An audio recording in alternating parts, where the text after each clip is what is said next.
நீங்க செய்கிற தொழிலோ, வேலையோ, நீங்க எப்ப நிறுத்துறீங்களோ, வரக்கூடிய வருமானம் தொடர்ந்து வருமா? நின்னு போயிருமா? அப்படின்னு ஒரு கேள்வி கேட்டார் ஆக்சுவலா. இப்போ உதாரணத்துக்கு கடை வச்சிருக்கீங்க. இந்த கடைய பூட்டிட்டீங்க. நைட் 10 மணிக்கு, 9 மணிக்கு கடைய பூட்டுறீங்க. திரும்ப காலையில 9 மணிக்கு, 10 மணிக்கு கடை திறக்கிறீங்கனாக்கா, கடை திறக்கலனாக்கா வருமானம் வருமா? அப்படின்னு கேட்ட கேள்வி என்ன ரொம்ப யோசிக்க வச்சது. ஆனா இதே வந்து பார்த்தீங்கன்னாக்கா, இப்போ சொல்லுவாங்க இல்லையா? அதாவது படித்தவர்கள் வந்துட்டு படிக்காத பெரிய நிறுவனங்களில் வேலை தேடுகின்றனர்னு சொல்லுவாங்க.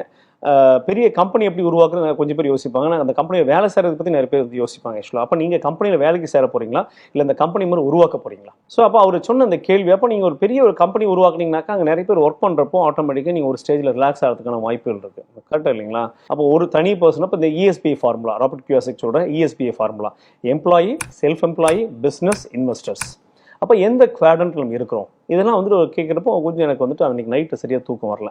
கொஞ்சம் புரண்டு படுத்தேன் ஆக்சுவலாக. ஏன்னா அப்போ தான் வந்துட்டு எனக்கு வந்துட்டு ஒரு ஒரு லைக் மேரேஜே வந்துட்டு ஒரு கப்புள் ஆஃப் இயர்ஸ், ஒரு குழந்தை வந்துட்டு பெண் குழந்தை வந்துட்டு ஒரு வயசு குழந்தை. அப்போது எனக்கு வந்துட்டு இப்போ நம்ம செய்கிற தொழிலில் ஏற்கனவே நிறைய போட்டிகள் இருக்குது, பிரச்சனைகள் இருக்குது. தொழில் வந்துட்டு உங்களுக்கு அந்த தொழில்நுட்ப வளர்ச்சி ஒரு பக்கம், அதெல்லாம் வந்துட்டு ஒரு பயத்தை ஏற்படுத்திச்சு ஆக்சுவலாக. இப்போ இப்படியே போச்சுனாக்கா எப்படி நம்ம லைஃப்பில், ஏன்னா சம்பாதிக்க பணம்லாம் வந்துட்டு இன்வெஸ்ட்மெண்ட்லேயே போயிடுதே. அப்போ ஒரு செகண்டரி சோர்ஸ் ஆஃப் இன்கம் இருந்தால் பரவாயில்லையேன்னு சொல்கிறப்போ இந்த கேள்வி எனக்கு வந்துட்டு யோசிக்க வச்சது. ஒரு வருஷத்துக்கு பார்த்தா 40 முகூர்த்தங்கள் தான் இருக்கும். அந்த 40 முகூர்த்தம் வேலை செஞ்சு சம்பாதிக்க பணத்தை வச்சு தான் அந்த வருஷம் பூரா நம்ம வந்து செலவு பண்ணியாகணும். அப்போ இதுக்கு அதுக்கு மேட்சே ஆகாது. நீங்கள் வந்து கிரெடிட் டெபிட் போட்டிங்க அப்படின்னாக்கா, ஒரு பக்கம் வந்து டெபிட் நிறைய இருக்குது, கிரெடிட் கொஞ்சமாக இருந்துச்சுனாக்கா டேலி ஆகாது இல்லையா? அப்போ 50 நாள் வேலை செஞ்சு 320 நாள் செலவு பண்ணுறதுனாக்கா டேலி ஆகாது கண்டிப்பாக உங்களுக்கு.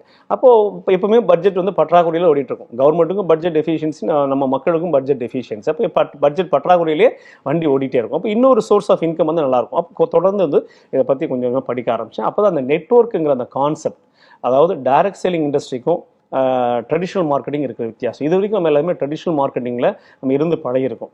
ஓகேங்களா? ட்ரெடிஷ்னல் மார்க்கெட்டிங் அப்படி பாரம்பரிய வியாபார முறை.